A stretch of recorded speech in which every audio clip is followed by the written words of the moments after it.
is Sonali, your physics tutor. Welcome to my physics class and on my YouTube channel, that is Physics Friction of Minds. This is the platform I have provided so that you can learn the physics through the easiest and the finest way. Okay, so here we do not mug up the things, do not use the bookish language.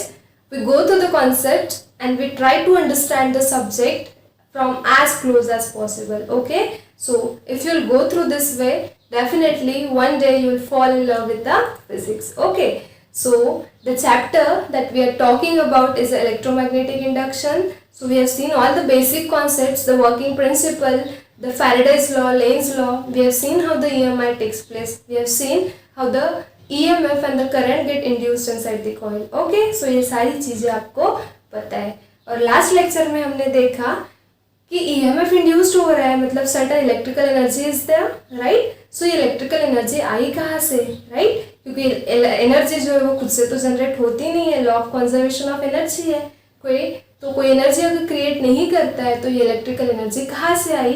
तो हमने देखा कि magnet और coil के बीच में whatever relative motion we are maintaining, for that in order to maintain that relative motion we are doing some external mechanical work. That mechanical work is getting stored in terms of mechanical energy, and the same mechanical energy is getting converted into electrical energy, and that's why we have said that wherever there is a phenomenon of induction takes place, this phenomenon of induction is associated with the law of conservation of energy. Okay, so यही देखा हमने last lecture में कि कैसे mechanical energy का conversion काय में होता है इलेक्ट्रिकल एनर्जी में. अब सेम प्रिंसिपल पे जो एक डिवाइस हमें स्टडी करना है, जो सेम प्रिंसिपल पे सेम लॉ पे वर्क करेगा, the name of that device is generator. Okay, so आपके टेक्स्ट बुक में सिर्फ जनरेटर ये नाम दिया है और जो टोटल डिस्क्रिप्शन दिया है आपके सिलेबस में वो एसी का दिया है. अब जनरेटर दो टाइप्स के होते हैं, एसी और डीसी, बट हमें अगर पूरा डिस्क्रिप्शन टेक्स्ट बुक में हमारे एसी का दिया है तो हम टॉपिक हम हेडिंग भी दे देंगे एसी जनरेटर. ठीक है. सो फ्रेंड्स, 10th में 9th में आपने मोटर स्टडी किया होगा, इलेक्ट्रिक मोटर. उसके भी दो टाइप्स होते हैं, AC motor, DC motor, right. Motor कहाँ यूज़ करते हैं हम? वेल में, बोरवेल में, कूलर में हम मोटर यूज़ करते हैं which lifts the water upward, right. So अगर वाटर को वो अपवर्ड लिफ्ट कर रही है, मतलब मैकेनिकल एनर्जी वहाँ पे प्रोड्यूस हो रही है, तभी वाटर अपवर्ड लिफ्ट होगा. फिर ये मैकेनिकल एनर्जी आई कहाँ से? सो माय डियर फ्रेंड्स, आप मोटर को इलेक्ट्रिसिटी पे वर्क करते हो. सो एज अ इनपुट आपने इलेक्ट्रिकल एनर्जी यूज़ की और एज अ आउटपुट आपको मैकेनिकल एनर्जी मिली. मतलब एज अ इनपुट जो इलेक्ट्रिकल एनर्जी आपने यूज़ की उसी का ट्रांसफॉर्मेशन एज अ आउटपुट करके काय में हुआ, मैकेनिकल एनर्जी में हुआ.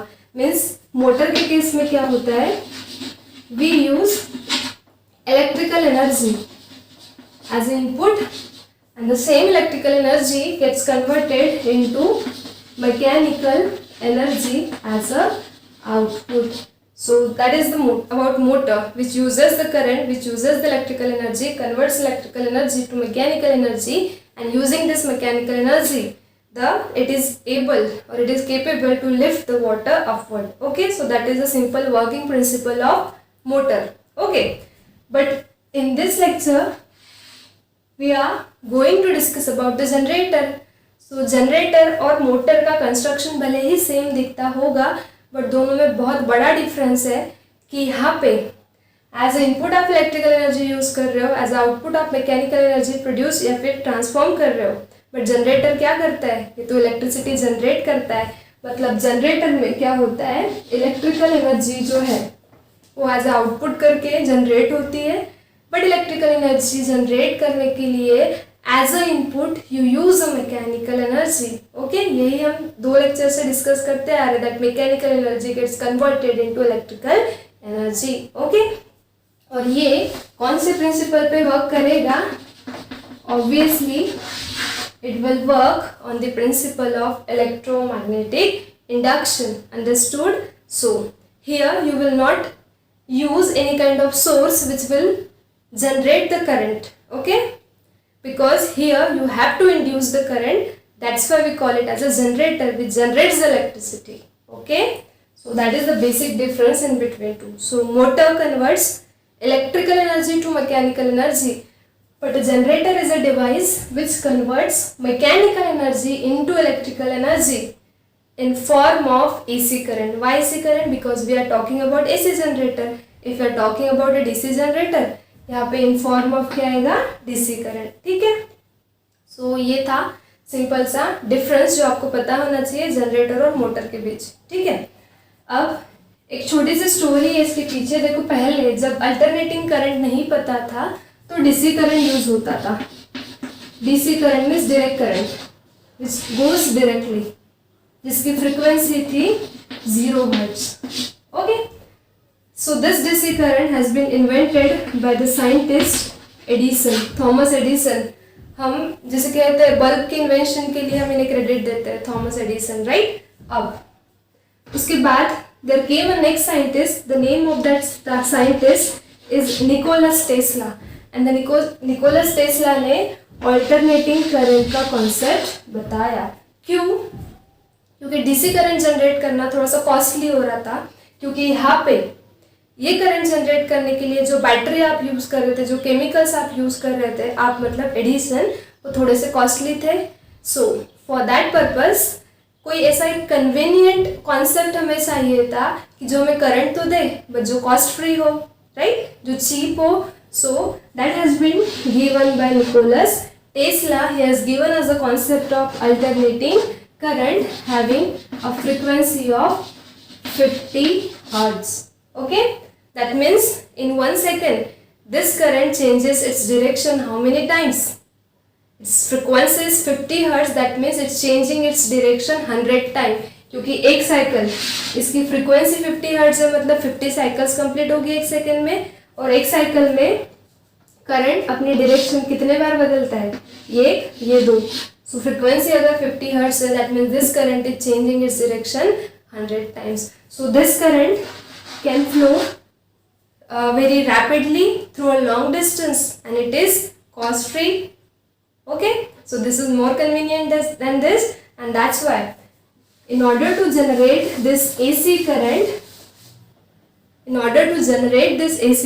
we can use this device that we called as a AC generator. ठीक है. so ये थोड़ी सी जो बेसिक इंफॉर्मेशन है ये आपको पता होनी चाहिए अगर आप इस डिवाइस के बारे में पढ़ रहे हो तो. ठीक है. अब देखो, first of all we'll talk about construction. Okay, उसके बाद हम वर्किंग प्रिंसिपल देखेंगे, उसके बाद हम वर्किंग देखेंगे. तो देखो, कंस्ट्रक्शन डायग्राम मैंने यहाँ पे ड्रॉ की है. अब अगर ये यहाँ पे हमें जनरेटर में इलेक्ट्रिसिटी जनरेट करनी है, करंट इंड्यूस करना है, तो यहाँ पे हम कोई सोर्स यूज़ नहीं करेंगे, लाइक कोई बैटरी या फिर सेल या फिर कोई पावर सप्लाई यूज़ नहीं करेंगे. ठीक है.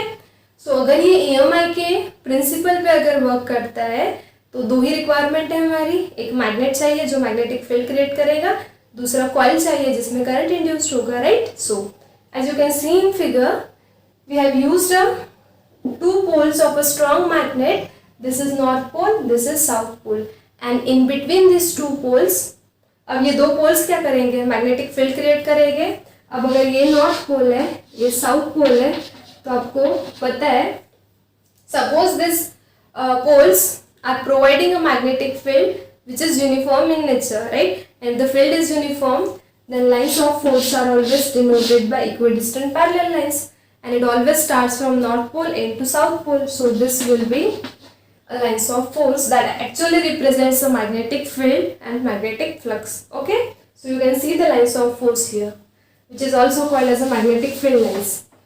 अब ये 2 मैग्नेट्स के बीच में, ये 2 पोल्स के बीच में हमने क्या रखा है? हमने एक रेक्टेंगुलर फ्रेम रखी है वायर की, which will act as a coil. This is also called as armature. ठीक है. इसे आप नाम दे सकते हो ABCD. ठीक है. तो अब यहाँ पे फॉर द सिंप्लिसिटी मैंने सिर्फ 1 टर्न बताया है, बट एक्चुअल में क्या होता है?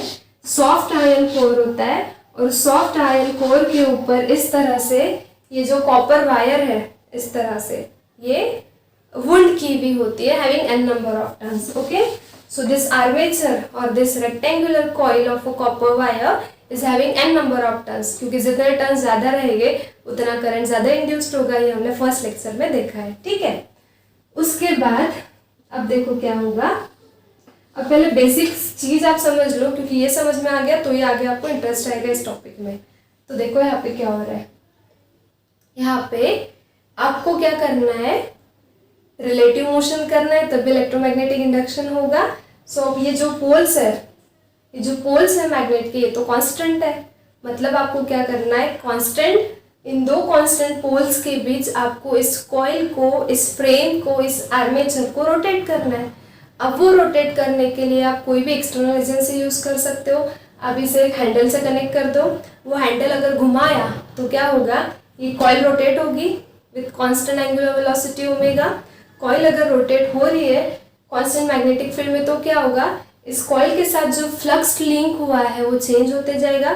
सपोज ये दो मैग्नेट्स है आपके, ये दो मैग्नेट्स, ये आपकी कॉइल। सो पहले कॉइल ऐसी है, सो जो फ्लक्स लिंक है कॉइल के साथ, अब देखो कॉइल ऐसे रोटेट हो रही है, अब जो फ्लक्स लिंक हुए वो चेंज हो गए, अब फिर से कॉइल ऐसे रोटेट हो रही है, फिर से फ्लक्स चेंज हो गए, फिर से कॉइल ऐसे रोटेट होगी, राइट, पूरा 360 डिग्री में ऐसे रोटेट होगी, ठीक है। सो जैसे ही कॉइल एंगुलर वेलोसिटी के साथ रोटेट होते जाएगी, जो फ्लक्स लिंक हुआ है कॉइल के साथ, जो फील्ड लाइंस लिंक है कॉइल के साथ, वो चेंज होगी। And according to Faraday, if there is a change in flux link with a coil, EMF will induced in a coil, right? And as the induced EMF is there, induced current will flow through this coil, right? So ये simple सा working principle है। अगर ये working principle आपको समझ में आ गया तो अभी आगे का सब कुछ आपको समझ में आएगा और इंटरेस्ट भी क्रिएट होगा, ठीक है। So now let's see the construction. So here I told you in between two stationary poles we have suspended one a rectangular frame of a wire or rectangular coil of a wire which is made up of a copper wire, okay. So and having n number of turns, okay. So ये देखो, ये दो ends जो है इस wire के, these are connected to this two rings। देखो ये end जो है, see the figure carefully, ये जो end है this is connected to this ring, okay, and ये जो end है, ये end is connected to this ring। ये एंड इस रिंग को कनेक्टेड है और ये रिंग जो है वो अंदर से हॉलो है, इसका सिलेंड्रिकल शेप है बट हॉलो है ये अंदर से। तो ये एंड जो है ये हमने इस रिंग को अटैच किया और ये जो दूसरा एंड है ये रिंग हॉलो है, तो ये इसके अंदर से पास होके ये रिंग S2 को यहाँ पे अटैच्ड है, आप देख सकते हो, ठीक है। So these are called as slip rings. So slip rings S1 and S2। अब क्वेश्चन ये भी है कि स्लीप रिंग क्यों यूज की, ये सब टेक्स्ट बुक में नहीं दिया होता है, बट ये क्वेश्चन हमें अराइज होने चाहिए, तभी हमें कॉन्सेप्ट समझ में आएगा। Why we have used slip ring here. Slip ring अगर हम ना यूज नहीं करते थे तो क्या होता था, अब हम यहाँ पे कोई एक्सटर्नल एजेंसी यूज करके हैंडल वगैरह लगा के कॉइल को कंटिन्यूसली क्या कर रहे हैं, रोटेट कर रहे हैं। अगर ये कॉइल रोटेट होगी तो ये वायर्स भी ऐसे रोटेट हो गए, उसकी वजह से क्या होगा, पॉसिबिलिटी ये है कि ये जो दो वायर्स है, कॉइल रोटेट हो रही है, ऐसे विजुअलाइज करो ना, कॉइल रोटेट हो रही है, कॉइल के साथ वायर्स रोटेट हो रहे हैं, सो पॉसिबिलिटी है कि ये दो वायर्स एक दूसरे में टैंगल हो सकते हैं, राइट। तो जो फेनोमेना हमें चाहिए वो ना होके कुछ और भी हो सकता है, right. So in order to avoid this हमने क्या किया, वायर के जो दो एंड्स है इन्हें दो स्लीप रिंग से अटैच किए। अब क्या होगा, देखो विजुअलाइज करो, अब क्या होगा, ये स्लीप रिंग, उसे स्लीप रिंग क्यों कहा ये भी क्वेश्चन है। देखो अब जब ये कॉइल रोटेट होगी तो ये जो रिंग है ये अंदर से हॉलो है, राइट। तो देखो ये इस तरह से सपोज ये स्लीप रिंग है और ये इसमें ये वायर अटैच किया है, ये वाला वायर, दूसरा वायर इसमें से जाके दूसरे स्लीप रिंग को अटैच्ड है। अब जैसे ये फ्रेम रोटेट होगी, फ्रेम के साथ ये दो एंड्स भी रोटेट हो गए, तो ये फ्रेम ऐसे रोटेट हो रही है, यहाँ से फ्रेम ऐसे रोटेट हो रही है। सो क्या होगा, ये स्लीप रिंग तो फिक्स्ड है, तो जैसे फ्रेम रोटेट होगी ये वायर के दो एंड्स भी मूव हो गए, सो ये ऐसे इसमें मूव होते रहेंगे इस तरह से, ओके। सो जो वायर के एंड्स है आपके स्लीप रिंग के अंदर है, मतलब दो वायर्स एक दूसरे को अटैच नहीं होंगे, ठीक है। इस तरह से स्लीप रिंग में फ्रेम के साथ रोटेट होते रहेंगे। यहाँ पे दूसरी स्लीप रिंग है, यहाँ से जो गया हुआ वायर है वो इस स्लीप रिंग को अटैच्ड है, ये भी इसमें इस तरह से रोटेट होगा, ठीक है, मतलब मूव होगा, रोटेट नहीं मूव होगा, ओके। सो अब ये स्लीप रिंग का काम क्या है, this slip ring maintains the contact between this wire, this two ends of a wire and this brushes. अब यहाँ पे आप देख रहे हो B1 और B2 जो है, और ये स्लीप रिंग भी काय की बनी होती है, this is made up of a copper. अब B1 और B2 जो है, this are called as carbon brushes, these are called as carbon brushes B1 and B2। ये कंस्ट्रक्शन जो है वो आपको टेक्स्ट बुक में नहीं दिया है, आपको सिर्फ डायग्राम दी है और डायरेक्ट वर्किंग दिया है। बट अगर आपको कंस्ट्रक्शन ही समझ में नहीं आया, डायग्राम में जो जो चीज़ें यूज़ किए वही अगर आपको समझ में नहीं आई, तो आपको वर्किंग कैसे समझ आएगा, राइट। सो एक एक चीज़ ध्यान से देखिए। अब ये है brushes B1 and B2। Now what is the use of brush, okay. So here you can सी। अब क्या होगा, जैसे कोई एक्सटर्नल एजेंसी यूज करके हम क्या करेंगे, इस कॉइल को रोटेट करेंगे। स्टेशनरी फील्ड में आपकी स्टेशनरी मैग्नेट के बीच आपकी कॉइल रोटेट हो रही है, तो flux link with coil change होगा। कॉइल के साथ लिंक हुआ हुआ फ्लक्स अगर कंटिन्यूसली चेंज हो रहा है तो क्या होगा, इस कॉइल में, इस वायर में EMF इंड्यूस्ड होगा, means induced current is there, and now this induced current will flow through this wire, right. And this induced current will be alternating in nature because we are talking about the AC generator, ठीक है। So ये जो current है वो alternating रहेगा, मतलब coil जैसे half, ये कॉइल है, जैसे ये कॉइल ऐसे हाफ टर्न होगी तो क्या होगा, करंट की डायरेक्शन रिवर्स हो जाएगी करके इस करंट को हम कहते हैं अल्टरनेटिंग करंट, बिकॉज हमें पता है alternating current is like this which changes its direction with respect to time, okay, that we call as alternating current, okay।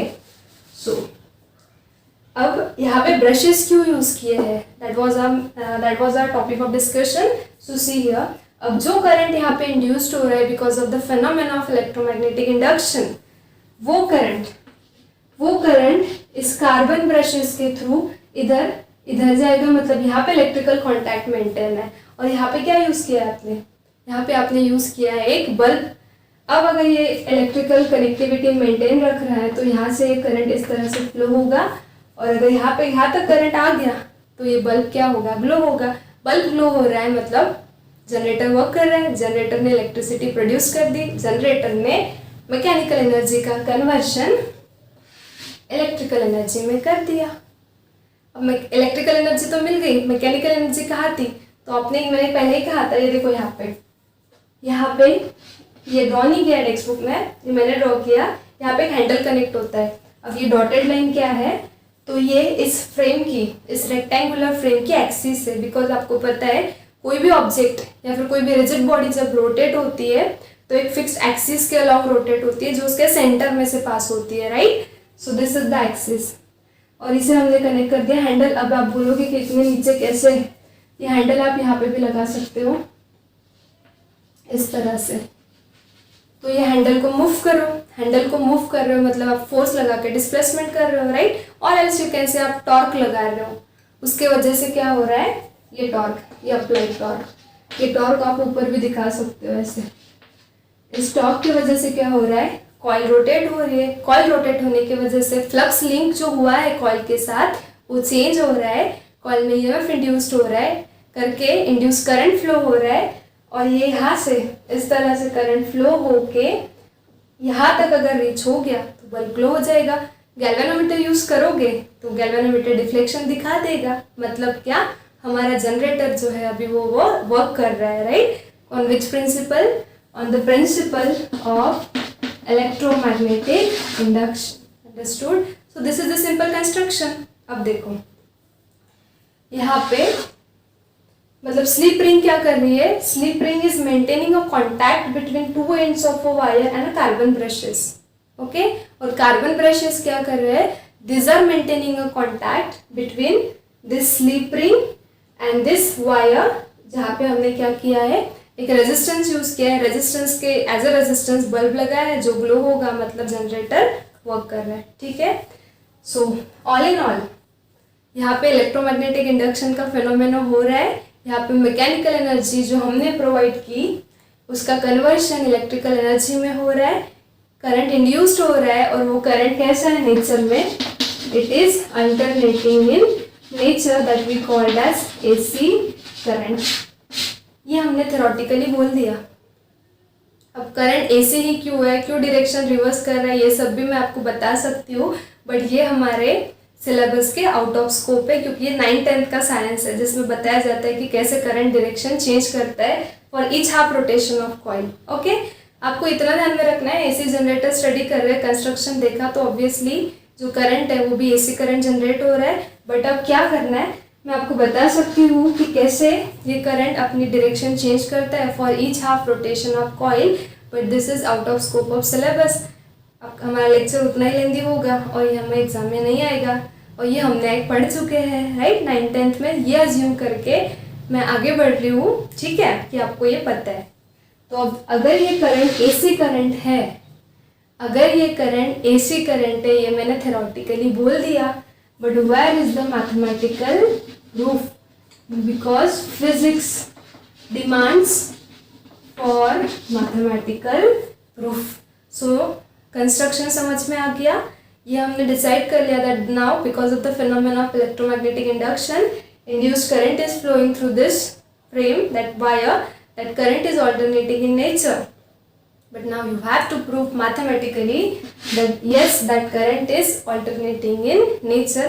ये हमारे स्कोप में है, ठीक है, ये हमारे सिलेबस के स्कोप में। So let's see the working now. Okay, so initially हम क्या कंसिडर करते हैं कि ये जो दो पोल्स के बीच में हमारी कॉइल है इस तरह से, वो इस तरह से प्लेस्ड है, लाइक दिस। मतलब क्या कि अब विजुअलाइज अगर कराना होगा तो सपोज ये दो पोल्स है और इन दो पोल्स के बीच आप देख सकते हो रेक्टेंगुलर फ्रेम की तरह है, तो दो पोल्स के बीच इनिशियली आपकी कॉइल इस तरह से है, इस तरह से, मतलब ये फील्ड है, ये ऐसी फील्ड है, तो फील्ड को आपकी कॉइल क्या है, परपेंडिकुलर है। So initially I can say at t equals to 0, initial instant हमेशा कितना लेते हैं हम, t equals to 0, plane of coil is perpendicular to magnetic field B bar. So initially rotation start होने के पहले, क्योंकि कॉइल तो आपकी रोटेट हो रही है right, so just a second, so rotation start होने के पहले at instant t equals to 0 पे कॉइल इस तरह से है, परपेंडिकुलर फील्ड को, मतलब एंगल ऑफ रोटेशन जो है थीटा वो कितना हो गया, 0 हो गया। सो थीटा कितना है, 0 है, ठीक है। और इस पोजीशन के लिए दूसरी चीज ये भी देख लो, ये फील्ड की डायरेक्शन राइट, फील्ड की डायरेक्शन तो यही रहेगी हमेशा, नॉर्थ टू साउथ, सो ये फील्ड की डायरेक्शन। अब एरिया वेक्टर क्या होगा इस पोजीशन के लिए, ये कॉइल का प्लेन है, एरिया वेक्टर हमेशा प्लेन को कैसा होता है, perpendicular, that means same is the direction of area vector A bar right. So at this position of a coil, flux link with the coil क्या हो जाएगा बताओ, flux link with the coil क्या होगा, AB cos of theta, right? But here theta जो है A और B के बीच का एंगल है। अब दोनों अगर वेक्टर पैरेलल है तो ये थीटा कितना हो गया, ये थीटा हो गया 0 degree, and that's why I have written theta equals to 0 here. Okay, so दोनों वे से ये वेरीफाइड है। अब क्या हो रहा है, अब एट इंस्टेंट टी, अब at instant T, at any instant T, अब क्या हो रहा है, आपकी कॉइल रोटेट हो रही है। सो एट एनी इंस्टेंट टी अब आपकी कॉइल ऐसे इनिशियल से ऐसे रोटेट होने लगी, ठीक है। तो ये केस में, अब ये केस में, ये सेकेंड केस में एट इंस्टेंट टी पे ये था t इक्वल्स टू 0 पे। अब क्या हो रहा है, फील्ड थोड़ी ना चेंज होगी क्योंकि आपके पोल्स स्टेशनरी है, तो फील्ड तो ऐसे ही रहेगी राइट, ये नॉर्थ पोल ये साउथ पोल, फील्ड ऐसी ही है। बट अब कॉइल तो कंटिन्यूसली रोटेट हो रही है, मतलब क्या, कॉइल के साथ ये एरिया वेक्टर भी चेंज हो रहा है। सो अब कॉइल जैसे रोटेट होने लगी, कॉइल की न्यू पोजिशन सपोज कुछ इस तरह से है, तो अब क्या हुआ, ये एरिया वेक्टर भी चेंज हो गया right. That means at instant T as the coil is rotating through a certain angle theta, your area vector is also making a certain angle theta with the b bar. So I can write at any instant t a bar is making an angle theta with b bar. So for this case, for this instant t, for this position of coil, flux link with the coil कितना हो जाएगा बताओ, कितना होगा, A bar dot of B bar. So this is your B bar, this is your A bar. So I can write it as AB cos of theta, right? So this is angle theta in between your A bar and B bar. और दूसरी चीज coil ऐसे rotate हो रही है, so initial angle theta 0 था, अब coil rotate हो रही है तो सर्टेन एंगल थीटा तो होगा ही होगा, ठीक है। अब देखो आगे क्या होगा। अब आपकी ये जो कॉइल है ये कंटिन्यूसली रोटेट हो रही है because of externally applied torque, right. So it is performing a rotational motion. जब भी कोई ऑब्जेक्ट रोटेशनल मोशन परफॉर्म करता है कांस्टेंट एंगुलर वेलोसिटी के साथ रोटेशनल मोशन परफॉर्म करेगा। जैसे linear motion constant linear velocity के साथ होता है, वैसे रोटेशनल मोशन एंगुलर वेलोसिटी के साथ होता है। सो हियर इसमें हम कह देते हैं इक्वेशन 1। सो एंगुलर वेलोसिटी कितनी हो जाएगी, थीटा बाई टी। जैसे linear velocity displacement upon time, angular velocity angular displacement upon time, ठीक है। ये भी आपको समझ में आ गया। सो इसे मैं ऐसे लिख सकती हूँ, theta equals to omega T, okay. So now proceeding ahead, at this instant t where your area vector is making angle theta with field vector b bar, the flux link with the coil will change, and as there is a flux link with the coil, EMF will induced in a coil, and now that induced EMF is given by what is the, according to Faraday's and Lenz law, it is given by ddt of phi, okay। phi suffix में भी लिया है। अब क्या होगा देखो, E equals to minus ddt of, now you have the value of phi b from equation number 1, just substitute it, okay। So what is that, it is, और now see here, ये थीटा यहाँ पे है, इस theta की जगह पे अगर हमने ओमेगा टी पुट किया तो फाई बी क्या हो जाएगा बताओ, फाई बी हो जाएगा A B cos of omega T, because theta equals to omega T, इसे कह देते हैं इक्वेशन 2। सो फाई बी की वैल्यू आपके पास है, इक्वेशन 2 से सब्स्टिट्यूट करो। What is that, A B cos of omega T. Now and one more important thing, मैंने इनिशियली बताया था, भले हमने एक टर्न दिखाया बट यहाँ पे नंबर ऑफ टर्न्स थे।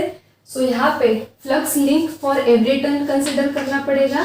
सो instead of writing phi B, I write N phi B, where N phi B is a total flux link with N number of turns of a coil, okay. So यहाँ पे भी क्या आ जाएगा, N A B. अब derivative है, जो भी कांस्टेंट है उसे बाहर ले लो। N number of turns constant होते हैं कॉइल के। जनरेटर बनाने के बाद कॉइल चेंज करोगे क्या, नंबर ऑफ टर्न्स फिक्स्ड है, कॉइल का एरिया फिक्स्ड है। मैग्नेटिक फील्ड आपने प्रोवाइड की है मैग्नेट्स यूज करके, वो भी कांस्टेंट है, ओके। मतलब यहाँ पे क्या बचा, ddt of any negative sign as it is, ddt of cos omega t, now solve it, minus n a b, derivative of cos omega t is minus sin omega t, and omega t से फिर omega t का फिर से derivative omega. सो ये क्या हो गया, this minus minus plus, so this is N A B omega sine omega t, understood. So let this be next equation number 3, okay. So ये हम एक्सप्रेशन निकाल लिया ईएमएफ का, जो उस कॉइल में इंड्यूस्ड हो रहा है ईएमआई की वजह से, ठीक है। अब ये एन जो है नंबर ऑफ टर्न कांस्टेंट है, एरिया कांस्टेंट है, कॉइल का मैग्नेटिक फील्ड कांस्टेंट है। ओमेगा क्या था, omega was the angular velocity. Angular velocity जो है वो मतलब कॉइल एक कांस्टेंट एंगुलर वेलोसिटी के साथ मूव रोटेट हो रही है, मतलब ओमेगा भी कांस्टेंट है। सो ये सारे कांस्टेंट को हम एक दूसरे कांस्टेंट से डिनोट कर देते हैं ई नॉट। अब क्या बचा, sine omega T, okay. So let this be equation number 4। सो इस तरह से हमने इंड्यूस्ड ईएमएफ का एक्सप्रेशन निकाल लिया, बट हमें प्रूफ क्या करना था, हमें मैथमेटिकली ये प्रूफ करना था कि जो करंट इंड्यूस्ड हुआ है जनरेटर में वो कैसा है, अल्टरनेटिंग इन नेचर। सो देखो, अब according to Ohm's law what is current, current equals to V right V by R, where R is a collective resistance of that particular frame, okay। So here instead of V I write E upon R, where E is the EMF, So I equals to, you have the value of E from equation 4, substitute it. E naught sin omega t upon ये R. Now ये E not upon R जो है, R जो है वो collective resistance है उस coil का, फिक्स्ड रहेगा, कांस्टेंट रहेगा क्योंकि कॉइल फिक्स्ड है. E नॉट जो है, ये E नॉट ये कांस्टेंट टर्म है क्योंकि E नॉट की वैल्यू कितनी थी, E नॉट की वैल्यू कितनी थी, N A B ओमेगा. ये सब कुछ कांस्टेंट है, मतलब ये भी कांस्टेंट है, ये भी कांस्टेंट है, दोनों की जगह पे एक दूसरा कांस्टेंट ले लेते हैं, I not. So this is I not sine omega t. Okay, so see here, this way we got the expression for induced current. Now you have to prove that this induced current is alternating in nature. So now let's see.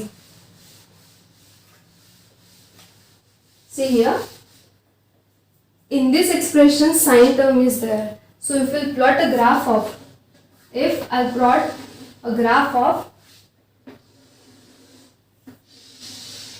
current I, this current I versus this omega t. Omega t मतलब ही कितना था, theta.